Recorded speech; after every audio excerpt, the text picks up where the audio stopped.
드라마도 보고 그 나라의 문화도 엿보는 유드피아. 네, 오늘도 이제 유드피아 유럽 드라마를 만나볼 텐데요. 일단은 저번에도 이제 힌트가 나가니까 좀 맞추는 재미도 있고 하더라고요. 힌트가 대체로 너무 쉬워요. 아, 우리한테만 쉬울 수도 있어. 일단은 우리가 힌트를 보고 가죠. 예. 자, 첫 번째 사진은요, 우리 명랑소녀 하이디가 아주 뛰어놀던 예. 어딘지 아시죠? 알프스. 알프스 산맥. 네, 어딘지 잘 생각해 보시고요. 두 번째 사진은요, 화폐 프랑. 프랑이에요. 이게 독자 화폐죠. 프랑을 여러 나라에서 썼지만 네. 지금은 여기밖에 안 쓰죠. 지금 여기밖에 안 예. 써요. 자, 그러면은 시계. 시계 하면 그래도 여러 나라가 소급이지만, 그쵸? 소급이지만 이 나라가 유독 예. 또 비싸. 예. 그리고 또 비싼 거 있어요. 초콜릿. 초콜릿. 예. 그럼 네 번째는 비싼 시계와 초콜릿의 나라. 네, 어딜까요? 자, 오늘 우리가 만나볼 나라는 유럽의 금융허브, EU 회원국도 아니고 유로도 안 쓰지만 유럽 한가운데 있는 나라입니다. 그렇죠. 오늘 만나볼 작품은 바로 스위스의 드라마인데요. 오. 어떤 드라마인지 만나보고 오겠습니다. Merci pour cette distinction, qui n'est pas la mienne, mais celle d'une équipe et avant tout d'une famille.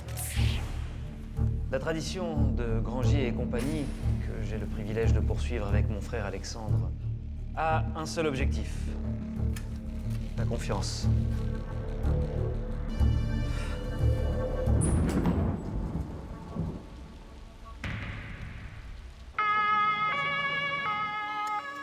Il s'est pas réveillé. C'est bien d'être venu. C'est mon frère. On ne parle pas de succession, mais un mandat en cas d'inaptitude. Un mandat pour diriger la banque? Mais il est complètement fou, je déteste cette banque. J'ai le plaisir de vous présenter Elisabeth Grangier, qui, en l'absence de Paul, va siéger au conseil de direction. Je crois que quelqu'un dans la banque a voulu tuer Paul.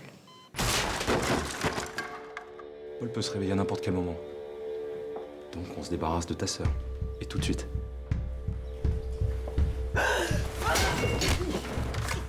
Bonjour, monsieur le directeur. Où est mon argent?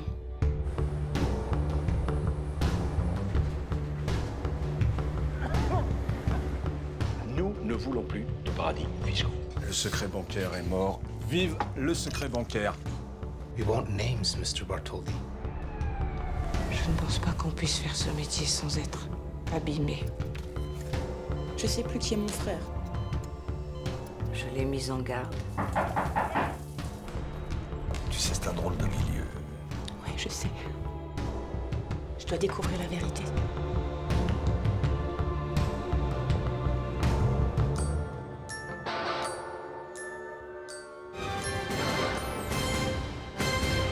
스위스 드라마. 이제 금융을 좀 소재로 다뤘죠. 예, 스위스 금융 스릴러. 뭐 금융 스릴러 하면은 특히 이제 2008년 서브프라임 이후로 미국에서 많이 만들어지는데 네. 많은 정치가들의 검은 돈이 숨어 있다는 예, 스위스를 주제로 한 금융 스릴러. 예, 굉장히 기대가 많이 됩니다. 스릴러는 다 만나봤는데 금융 스릴러는 좀 안 어울리는 것 같으면서도 그죠? 드라마 내용은 참 흥미로워요. 예, 그래서 모셨습니다. 스위스에 대해서 잘 아시는 분이 또 이제 문화 얘기를 오셔야죠.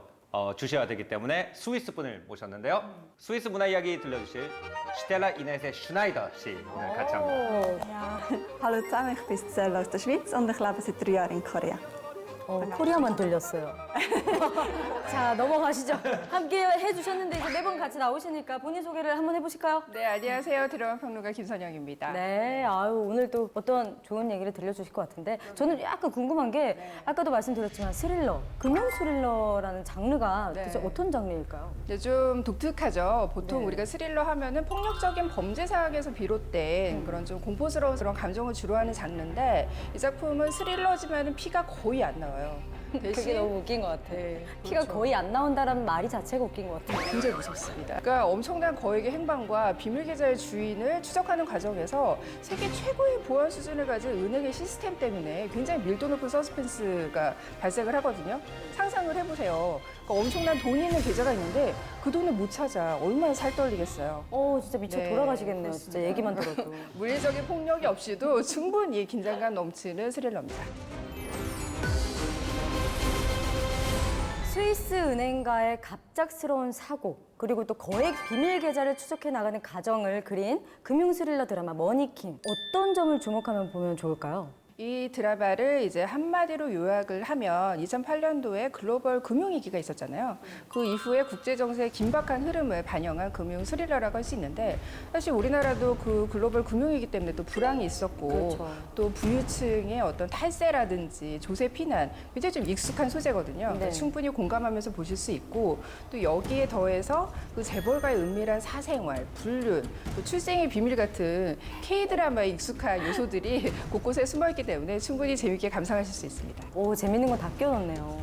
저는 이 드라마를 보면은 이 유럽 엘리트들의 내장을 들여다보는 기분이다라고 생각을 했어요. 원래 유럽 같은 경우에는 이 정치가들은 굉장히 고상한 이상을 추구하고 이제 네. 기업과 완전히 분리되어 있는 것처럼 겉으로는 보이지만 스위스의 비밀 계좌를 통해서 정치와 경제가 어떻게 이해관계를 가지고 얽혀 있는지 그걸 갖다 뚜껑을 열어보고 그 안에 내장. 있는 것을 내장을 들여다보는 마치 내시경 하듯. 예. 네. 그래서 유럽 사회의 내시경 같은 드라마다라고 생각이 됐습니다. 오, 좋은 표현인 것 같아요. 스텔라 씨는 어떻게 보셨어요? 스위스에서 원래 언어 4가지 쓰시는데요. 그래서 네. 독일어랑 프랑스어, 이탈리아랑 로만초. 그래서 우리 스위스 사람들 위에만 만드는 드라마 잘 없어요. 이렇게 직접 스위스에서 만들었던 드라마 많이 안 보이고 그래서 생각보다 퀄리티 너무 높아서 좀 놀랐었어요. 근데 언어가 4가지라고 하셨잖아요. 예. 근데 4가지라고 모르시는 분들이 많을 것 같아요. 일단 우리나라 사람들은 나라 그러면 언어와 문화가 하나일 거라고 보통 생각을 하는데 이제 스위스 같은 나라는 서쪽은 프랑스어를 사용하고요. 남쪽은 네. 이탈리아어를 사용하고 북동쪽은 독일어를 사용하고 그다음에 이제 원래 스위스 산악지대에서 쓰던 네. 그 흔히 라토 로만 어떤 로만초어라고 라는 언어를 쓰는 굉장히 소수의 사람들이 있습니다. 그래서 4가지가 다 공식 언어고요. 게다가 이제 스위스가 이 사이즈가 작은 나라기 때문에 네, 그러니까. 상당히 통일된 문화를 가지고 있을 거라고 착각을 하죠. 제가 그런 착각하고 있었어요. 근데 스위스는 놀랍게도 그 작은 나라가 연방입니다. 그래서 그리고 그 안에 28개, 미국으로 치면은 주와 비슷한 칸톤이라는 걸로 이루어져 있고 스위스 전체보다 그 칸톤의 문화에 대한 자부심과 네. 그 칸톤의 전통에 대한 이해가 더 깊어요. 아니 근데 소재도 되게 독특했어요. 왜 우리나라 드라마 보면은 항상 뭐 금융에 관련된 뭐 사기나 우리 사건 이런 거 있으면은 항상 스위스 계좌, 뭐 스위스 페이퍼 컴퍼니 막 이런 거 항상 나오잖아요. 그렇게만 듣다가 이렇게 아예 그냥 스위스에서 또 은행을 소재로 다루는 드라마를 또 보니까 되게 신선하고 독특하더라고요. 네, 그렇죠. 말씀하신 대로 스위스 은행이 사실은 자주 언급이 되잖아요. 네. 영화나 드라마 속에서. 하면 스위스잖아요. 네. 그러니까 사실 제일 유명한 장면이 그 본 아이덴티티 영화에서 네. 기억이 사라진 제이슨 본이 몸속에서 어떤 숫자를 발견하고 그게 스위스 계좌번호라는 걸 알아내고 스위스 은행에 가서 돈과 네. 그 총을 찾는 장면이 나오잖아요. 그런 것처럼 이 스위스의 어떤 비밀스러운 시스템을 소재로 활용한 장면들이 굉장히 많은데 사실은 그 본격적으로 내부를 들여다본 작품은 거의 없잖아요. 그렇죠. 이 작품이 바로 드라마 시리즈 최초로 그 스위스 사립은행의 시스템을 본격적으로 들여다본 작품이라서 그 점만으로도 흥미가 가죠. 그러면 이 드라마를 좀 100% 우리가 또 이해를 하려면은 스위스 사립은행에 대해서 조금 알아야 될 것 같아요. 이걸 갖다가 그 영어로는 프라이빗 뱅킹이라고 하거든요. 그럼 네. 프라이빗 뱅킹 그러면 미국 프라이빗 뱅킹이랑 혼돈이 될 수가 있어요. 미국 프라이빗 뱅킹은 일정 이상의 자산을 가진 사람들을 위해서 자산 관리를 해주는 네. 우리나라에서 PB라고 부르는 시스템이에요. 근데 스위스에서 방크 프리베 또는 프라이빗 뱅킹이라고 부르는 건 실제로 사장이 대주주라는 얘기입니다. 어머. 우리나라에 있는 여러 은행들 같은 경우에도 상장 회사들이죠. 그렇죠. 그래서 주식을 거래하는 사람들이 실질적 주인이고 사장은 직원이잖아요. 네. 근데 그런 은행은 어떤 문제가 있느냐면요. 입금자들 입장에서는 예를 들어서 전에 2008년에 금융위기 때도 보셨듯이 은행이 망해도 사장은 돈을 번다는 거죠. 스위스 방프리베 같은 경우에는 이 은행이요. 개인 회사예요. 그러니까 개인 사업자 등록이 돼 있는 거예요. 그러니까 폴처럼 예. 은행과 집안처럼. 그렇죠. 그렇기 때문에 만약 은행이 부도가 나면은 은행 사장과 임원들이 다 개인 부도가 나도록 돼 있는 시스템이에요. 오. 그렇기 때문에 이런 은행들은 고객들이랑 굉장히 밀접한 개인적인 관계를 유지하기를 원하고 네. 그래서 하는 서비스 중에 하나가 뭐냐면 아까 그 본 아이덴티티에서 나왔던 넘버드 어카운트라는 서비스인데요. 네. 넘버드 어카운트 서비스는 뭐냐면 은행에서도 입금자의 이름이 기록이 안 돼 있어요. 숫자만 있는 거예요, 계좌에. 그렇기 때문에 이 숫자를 누가 분실해버리면 네. 이 은행 계좌를 아무도 못 찾는 거죠. 그 본 아이덴티티의 전말 자체가 그래서 이 숫자의 주인이 누군지를 찾아가는 거거든요. 넘버드 어카운트 같은 경우에는 일단 은행에서도 모르는 기록이 없는 경우가 많고요. 그다음에 절대로 그거를 누설하지 않고 개인정보 누설에 대한 법적 책임을 사장 자신과 사장의 가문이 지게 돼 있는 이야. 그런 체제입니다. 그 검은 돈이 다 모이는 곳이라고 드라마에 보면 나와요 또. 근데 어떻게 그런 일이 가능한가요? 일단 스위스가 지리적으로요. 프랑스나 독일이나 이탈리 사람들의 검은 돈을 숨기기가 굉장히 좋죠. 자동차 트렁크에다가 돈을 넣어서 그죠? 그냥 운전해서 가서 맡기면 되니까. 그죠? 아니면 다이아몬드라든지 뭐 움직이기 그쵸. 쉬운 걸로 변환을 해가지고 가가지고 판 다음에 맡기면 되기 때문에 그래서 전통적으로 이제 그런 나라들의 특히 전범들 네. 예를 들어서 프랑스의 그 나치랑 협력했던 뭐 BC 정부 사람들이라든지 네. 아니면 나치 장교들의 후예라든지 이런 사람들이 실제로 그 돈통을 갖다 차에다 넣고 국경을 넘어가가지고 스위스 은행에다가 차명 계좌를 굉장히 많이 만들었었어요. 안 걸리나? 가장 중요한 은행가의 윤리관은 비밀 유지라고 생각을 하기 때문에 네. 법적으로도 그 비밀 유지가 굉장히 철저하고 뭐 우리가 아는 예로만 해도 뭐 가다피 네. 리비아에 아니면 그 인도네시아 오랫동안 독재했던 수하르토 가문 이런 사람들도 스위스에 어마어마한 돈이 있는 걸로 알려져 있죠. 하지만 아무도 확인을 못해요. 그렇게 잘 숨겨주는구나. 네. 오, 그게 가능하구나. 신기하네요. 세계 어딜 가도 없는 스위스 은행의 생태를 우리가 생생하게 담은 드라마 머니킹에 대해서 알아볼 텐데요. 자, 첫 번째 드라마 속 이 장면 유드픽. 첫 번째 화면 보여주세요. Ce soir, ils me consacraient banquier de l'année, alors que pour moi, chacun d'entre eux était un ennemi potentiel. Alex, mon frère aîné. Ma sœur Elisabeth, c'était le mouton noir des Grangier. Et c'était aussi mon dernier recours. La tradition de Grangier et compagnie que j'ai 굉장히 le privilège 명예로운 de 장면에서 시작을 하는데 사실은 여기에서 이제 폴이 숨겨둔 어떤 계획이 있었다라는 게 드러나잖아요. 좀 망설이죠. 네. 저 장면이 되게 의미심장했어요. 초반에 나와서. 그리고 바로 맞게 되는 사고, 그죠? 맞이하게 되는 사고. 뭔가 일을 계획을 꾸리고 있었는데 바로 그 직전에 네. 쓰러져가지고 여기서부터 이제 굉장히 강력한 미스터리가 발생을 하는 거죠. 좀 되게 저 황당했어요. 본인이 이제 당뇨 때문에 주사를 넣는 것까지 잘 나왔는데 갑자기 쓰러졌어요. 근데 거기까지도 저는 누가 했을 거다 뭐 이런 상상은 못 했었어요. 어떻게 됐나? Comment tu te sens? Bon, Alexandre, je convoque le conseil, tu vas prendre la direction. En intérim, bien sûr. 형인데 왜 후계자가 아니었을까 이런 좀 미심쩍은 의문도 피어나고요. 그러니까 뭔가 이 가족에 대한 궁금증을 굉장히 불러일으키게 하는 것 같아요. 근데 나중에 보면 왜 후계자가 안 되는지 알죠. 네. Votre frère aîné, Alexandre, n'en a que très peu. Oui, je sais. Et ce mandat vous donne donc le pouvoir décisionnel au sein du conseil de direction.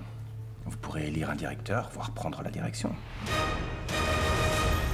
그랑지에 은행 운영 자체를 그랑지의 가족이 운영을 하고 있어요. 그러니까 가족 드라마라고 해도 될 것 같은데 일단은 한국에서는 우리가 2세, 3세에 걸쳐서 막 운영되는 가족 경영 이런 드라마 소재가 많이 나오잖아요. 네, 이 그랑지에도 이제 일단은 비슷한 경영 체계예요.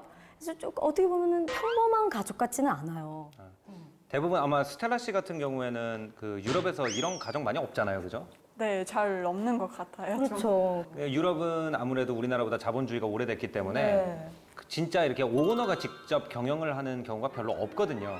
그래서 이 드라마가 독특한 것 같아요. 왜냐면 스위스의 그 방크 프리베라는 제도 때문에 이 가문은 굉장히 중세기 가문처럼 그 오너하고 경영이 분리가 안 돼 있는 거죠. 그랑쥐라는 게 창고라는 뜻이거든요, 프랑스어로. 그러니까 그랑쥐라는 단어가 창고직이잖아요.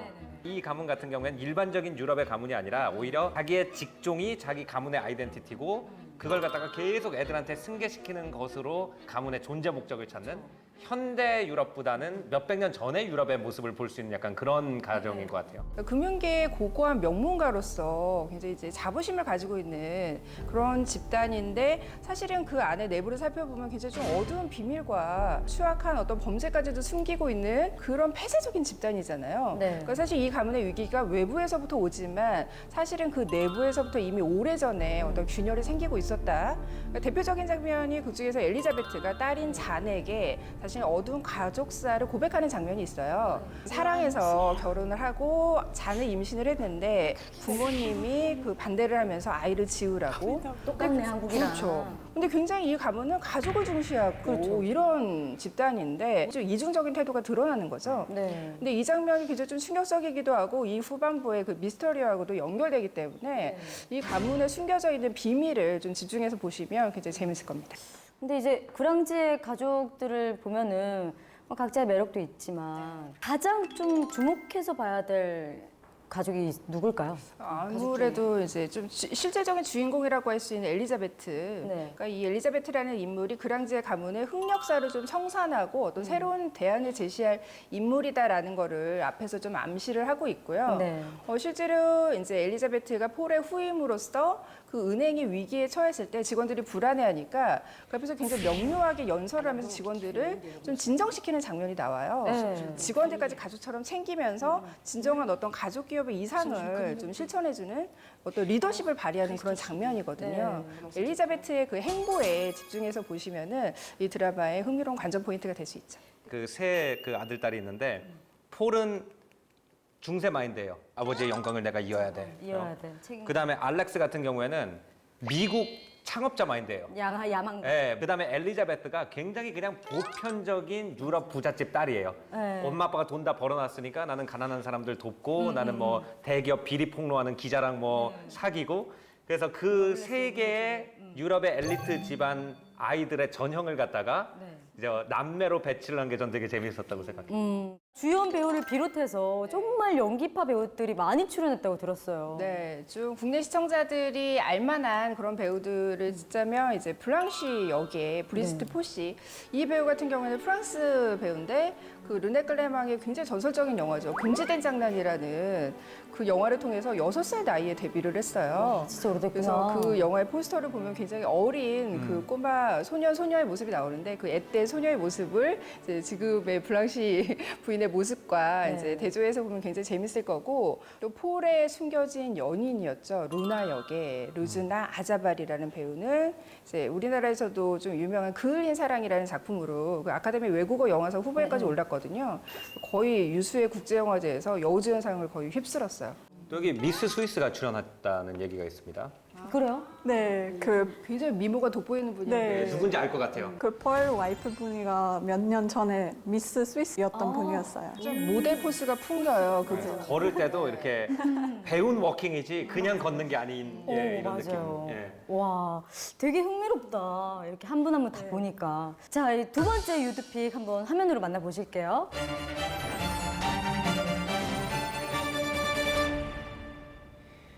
J'entre au conseil de direction pour leur présenter.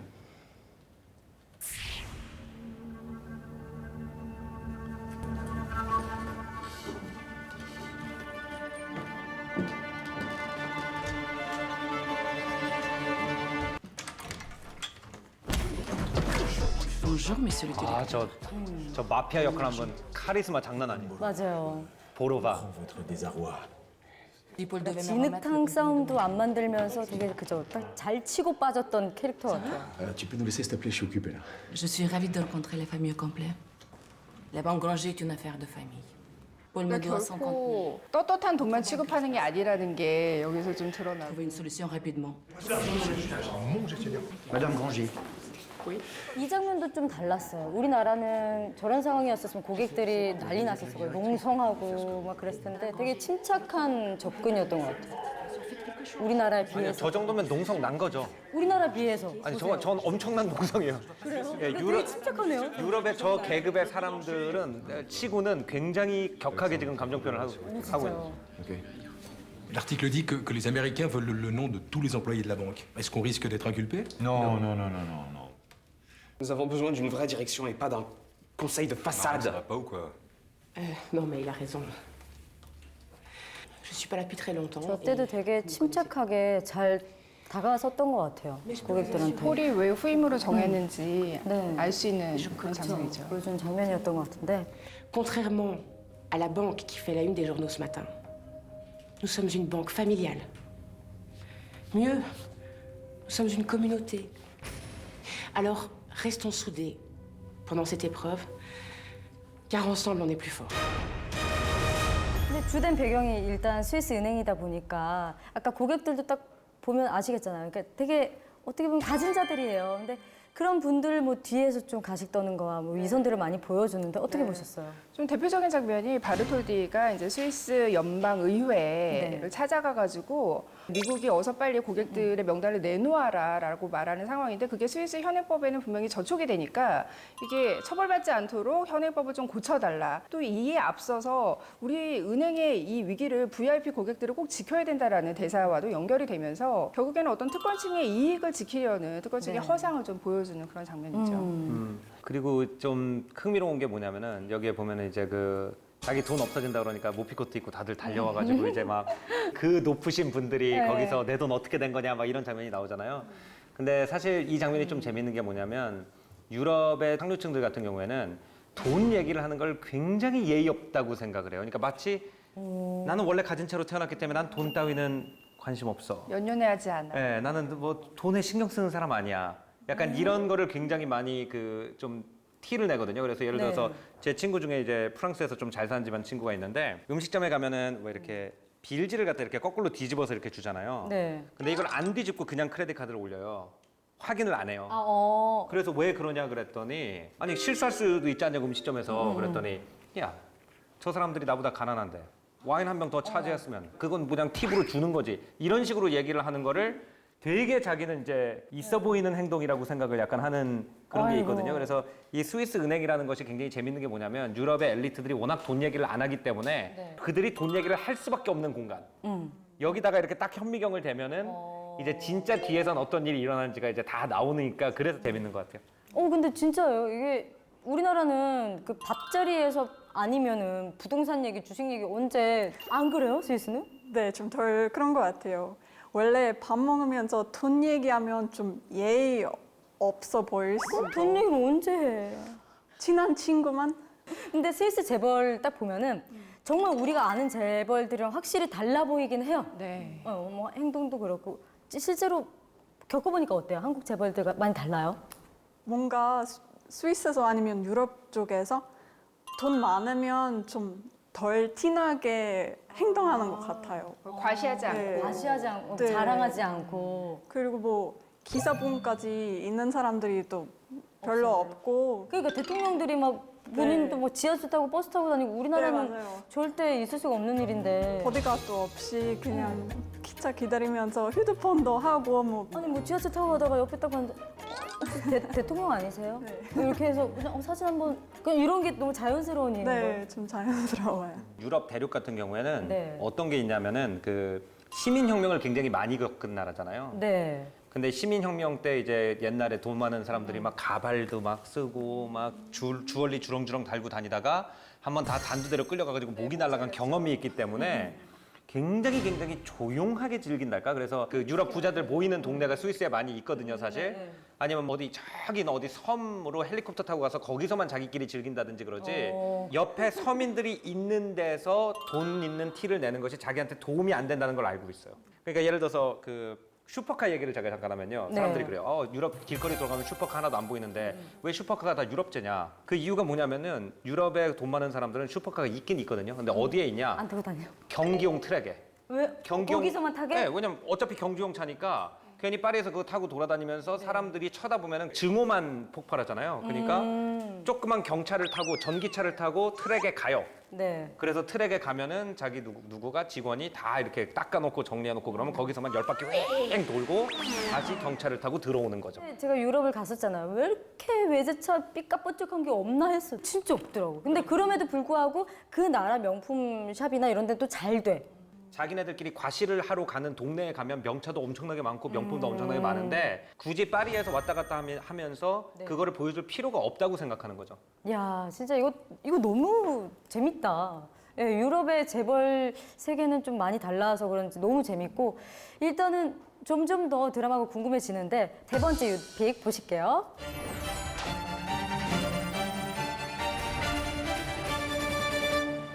Nous sommes navrés pour votre frère.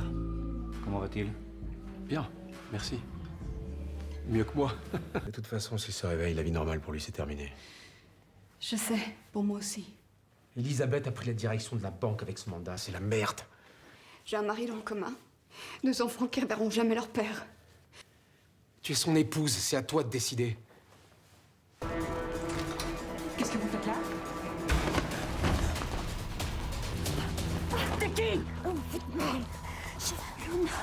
Luna.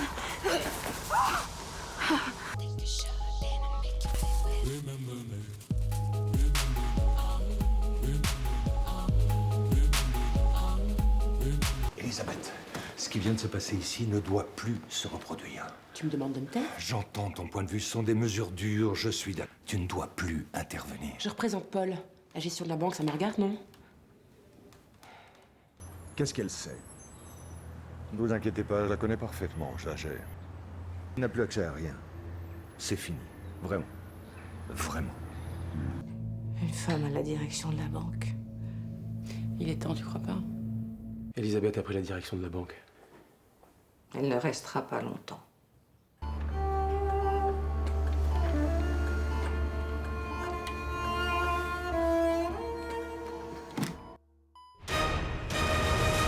네, 유드핑 마지막 장면 보셨는데 의심되는 정황을 가진 분들이 많이 나와요. 네. 어떻게 좀 아셨어요? 누가 범인일 것 같고 뭐 어떤 관계가 의심되고 이런 거 많지 않으셨어요? 좀 되게 충격적이었던 게 이 가족 안에 범인이 있을지도 모른다는 그렇게 가족을 중시하는 그렇죠. 가문에서 이 안에 뭔가 굉장히 위협적인 범인이 숨어 있을지도 모른다는 암시가 계속해서 있잖아요. 그래서 계속해서 주변 인물들을 막 의심을 하게 되는데 저 같은 경우는 좀 바르톨디가 이 가문의 법률 고문이죠. 네. 근데 굉장히 이 집안의 모든 내부 상황을 꿰고 있고 그렇죠. 이 가문의 역사를 꿰고 있는 그런 인물이고 또 이 삼남매를 바라보는 시선이 단순히 법률 고문이라고 하기에는 집착이라고 할 정도로 그런 미묘한 감정을 보여서 이 인물을 계속해서 의심을 했는데 끝까지 한번 지켜보시죠. 과연 범인인지 아닌지. 바르톨디 보면은 우리나라 이제 재벌을 다룬 드라마 보면은 항상 그 재벌들 뭐 딸 아들들이 있으면은 집사 같은 분이 한 분 계시긴 하잖아요. 근데 꼭 그런 사람들 보고 아저씨라고 불러. 어렸을 때부터 아저씨 하면서. 근데 그 분은 모든 걸 다 알고 비밀도 알고 있고 재산도 알고 있고 이러다 보니까 가장 먼저 의심이 드는 사람이 바르톨디긴 했어요. 저도. 저는 이 형이랑 와이프랑 짜고 경영권을 뺏기 위해서 그 약간 우리나라식이잖아요. 그게. 그쵸. 그거잖아요. 뒤에서. 사랑하지 않은 사랑을 했는데 그 형과 사랑에 빠져서 자기 남편을 죽이고 경영권을 뺏어서 자기 사랑하는 사람한테 너무 재밌어. 너무 한국 스타일이야. 너무 한국 스타일.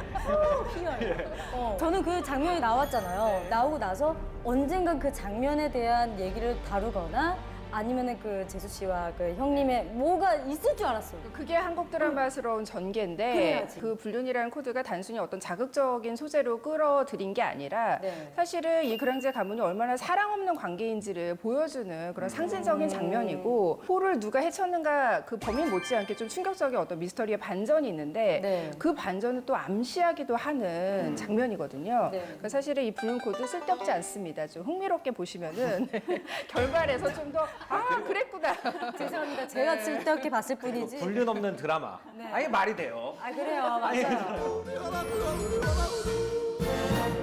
보면 볼수록 이제 문화 차이 때문인지 되게 재밌네요. 흘러가는 것도 재밌고 전개도 궁금해지는데 스위스 하면 우리가 또 세계적으로 행복 지수 최상위권 국가로 우리가 알고 있잖아요.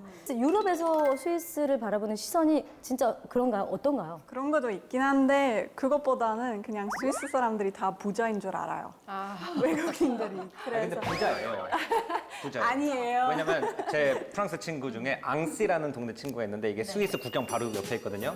근데 이 친구가 그러니까 국경 바로 옆이니까 스위스로 넘어가서 스위스에서 알바를 한 다음에 오후에 넘어와서 스위스 생활비를 써요. 그러면은 원래 정규직, 프랑스에서 정규직을 하는 것보다 스위스에 가서 알바를 해서 벌어오는 돈이 화폐 가치가 프랑이 높기 때문에 확 높아지니까. 네, 확 높아져요. 그래서 오히려 이렇게 노동을 하는 그런 프랑스인들이 꽤 있거든요. 대신에 같은 월급에 진짜 스위스 살면 월세 같은 거, 뭐 먹는 것도 돈 많이 드니까 프랑스에 사는 게 그렇게 부자 낫네. 아니에요. 스위스 사람 그러면은 프랑스 사람들은 좀 깍쟁이? 그래서 왜 그런 얘기를 하냐면 스위스 사람들이 산에 살아서 음식을 한 번에 많이 먹으면 굶어 죽잖아요. 그래가지고 쪼개가지고 딱 먹고 나머지는 아껴두던 습관이 있어서 애들 깍쟁이다. 습성이 그렇게 됐다. 다른 유럽 사람들이 그런 말 많이 하죠. 스위스 사람들 대해서. 맞아요.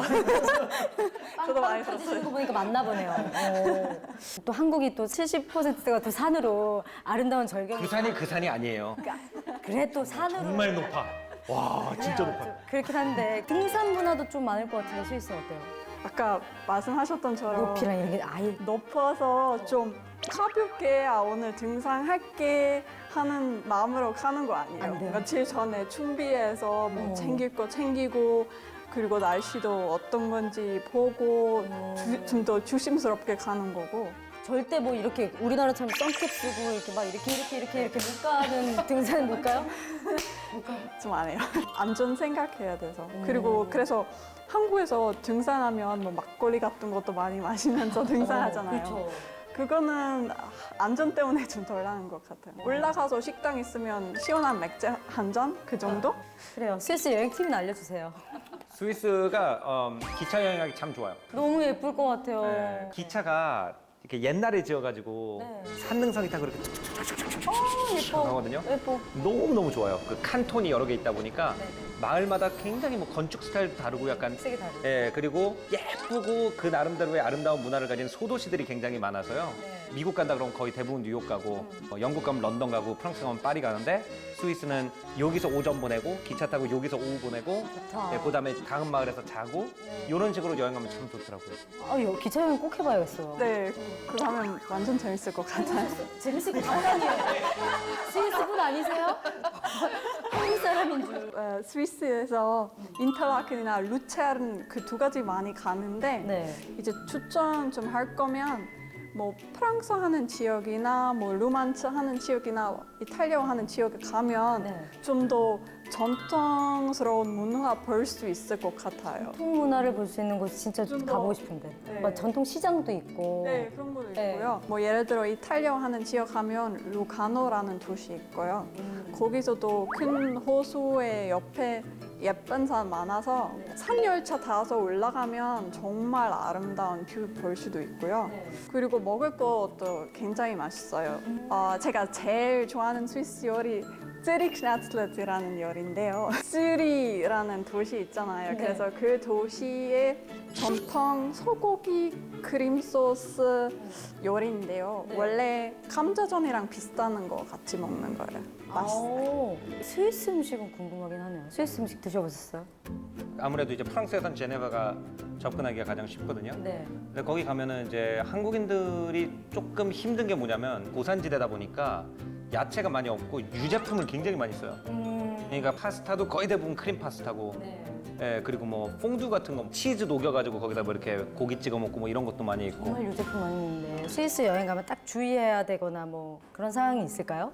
있어요. 그 한국 친구들이 스위스 처음 왔을 때 그냥 뭐 늦은 시간에 뭐 먹고 싶어서 뭐 홈플러스 같은 곳 앞에서 시간 보고 7시 반인데 왜 문이 닫았지 하면서 병일도 좀 일찍 닫는 경우 많아서 그거 모르면 늦은 시간에 갑자기 배고프면 좀 힘들 수 있어요. 전해전 문자나 24시간 문화 별로 없어서 술 문화 같은 거는 그러면 어디서 즐겨요? 집에서? 바 같은 것도 있는데 그거는 원래 금요일, 토요일 네. 한국이 진짜 재밌겠어요. 재밌어요. 스위스에서 좀 배우기 쉬운 써먹을 수 있는 그런 단어 문장 좀 알려주실래요? 뭐 거기서 기억해야 하는 점이 언어가 여러 가지 있어서 지역마다 뭐 인사말도 다르고 감사합니다도 다르고 그래도 프랑스어 메르시 하잖아요. 네, 감사합니다 뜻인데 그거 독일어 지역에서도 사람들이 이해 잘 써요. 그리고 뭐 약간 대박처럼 대박 뭐 이런 거. 우리는 메가 해요. 메가. 메가? 그리고 그 뒤에는 우리 막 메가톤급 그때 지금. 메가. 그 뒤에는 뭐 메가 털, 메가 콜 이렇게 붙이면 아주 좋아요. 메가 파인 하면 아주 맛있어요. 그런 뜻이 메가를 좀 알아두면 되겠다. 메가. 칭찬도 되고 그죠? 결전의 시간이 왔습니다. 결전. 네. 자, 우리 평점 시간. 어려워요. 네, 5점 만점에 몇 점? 저부터요? 예, 김지민 씨부터. 저는 5점 만점에 저는 한 3.8점? 3.8? 주고 싶어요. 1.2점을 깎은 이유는 너무 간접적으로 표현한 거? 저는 이제 너무 한국 드라마에 익숙하다 보니까 근데 이런 간접적인 은은함을 좋아하시는 분들이 있을 것 같아요. 저는 약간 극단적인 거 좋아하거든요. 거기서 한 1.2점을 깎아봤습니다. 네. 나머지는 만족스러워요. 예. 스텔라 씨는? 저는 4.3 할게요. 4.3? 네. 왜요? 저 연기 아직 아주 즐거웠어요. 정말. 그리고 아까 말씀했던 것처럼 뭔가 스위스 드라마 잘 안 봤어요, 지금까지는. 그래도 생각보다 아주 재밌게 봤었어요. 저는 굉장히 만족스럽게 봤어요. 완성도가 되게 높다고 봤고 금융 스릴러라는 장르도 굉장히 색다르고 그 안에 어떤 프랑스적인 어떤 현실을 녹여낸 메시지도 굉장히 좋았고 미스터리도 굉장히 흥미진진하게 봤거든요. 저는 4.5점 주고 싶습니다. 저도 4.5점. 왜요? 왜 4.5점이에요? 제가 생각할 땐 조금 그 출생의 비밀 이런 게 좀 너무 막장스러워서 0.5점 깎은 거고요. 저는 원래 그 뭐 미국에서 요즘 유행하는 뭐 빌리언스라든지 그 월스트리트의 늑대 뭐 이런 것처럼 좀 금융사기 관련된 영화를 되게 좋아하거든요. 네네네. 미국에서 자주 보던 월스트리트의 약간 비리 드라마를 유럽이라는 세팅에 딱 넣었을 때 느껴지는 그 멋이 있는 것 같아요. 그래서 4.5점. 본인이 좋아하는 장르이기 때문에 후하게 이건 완전히 뭐 사심. 근데 어차피 뭐 시청자분들은 우리 넷의 평균을 낼 테니까. 아니 그리고 드라마를 사심 갖고 보죠. 본인이 싫어하는 드라마 안 보죠. 예. 여러분도 보시면서 이제 평점을 좀 매기시면 저희랑 좀 비슷한 평점이 많이 나올 것 같아요. 예. 네, 스텔라 씨 오늘 함께 하셨는데 어떠셨어요? 네, 재밌었어요. 아니 그 드라마 보면서 그 스위스에 대한 생각 좀 달라졌어요. 저도요. 그리고 보는 사람도 그럴 수도 있을 것 같아서. 타국에서 보는 스위스 드라마 시선은 조금 다를 수도 있을 것 같다는 생각이 들어요. 네, 지금까지 스위스 드라마 머니킹에 대해서 배워봤고요. 그동안 잘 몰랐던 문화 이야기, 스위스 문화 이야기도 나눠봤고 드라마도 보고 스위스에 대해서 많이 알아가는 그런 유익한 시간이었던 것 같아요. 여러분들도 머니킹 본방 사수하시면서 유익한 시간 보내셨으면 좋겠습니다. 네, 유드피아 다음 회는 더 재미있는 유럽 드라마 또 문화 이야기와 함께 찾아오겠습니다. 안녕히 계세요. 네, 감사합니다.